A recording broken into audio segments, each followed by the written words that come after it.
America की रियासत Louisiana में पुलिस ने एक और स्याह फाम शख्स को सरेआम गोलियां मारकर हलाक कर दिया।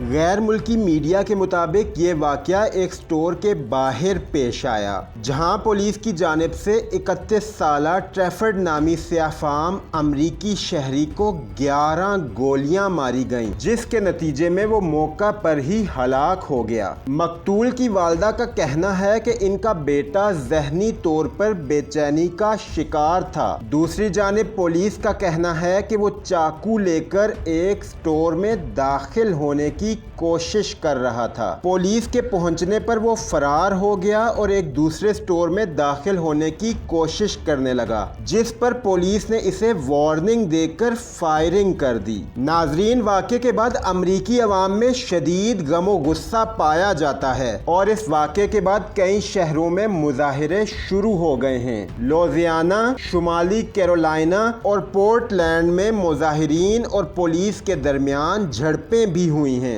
ख्याल रहे कि अमेरिका में 25 मई 2020 को सफ़ेद फाम पुलिस एहलकार के हाथों 45 साला स्याह फाम शहरी हलाक हो गया था। जॉर्ज फ्लॉयड के कत्ल के बाद हंगामे फूट पड़े थे, जिसने अमेरिका के कई शहरों को अपनी लपेट में ले लिया था और ब्लैक लाइव मैटर्स के नाम से तहरीक भी शुरू की गई थी, जिसने नस्ल परस्ती और तासुब के खिलाफ आलमी तहरीक की सूरत इख्तियार कर ली थी।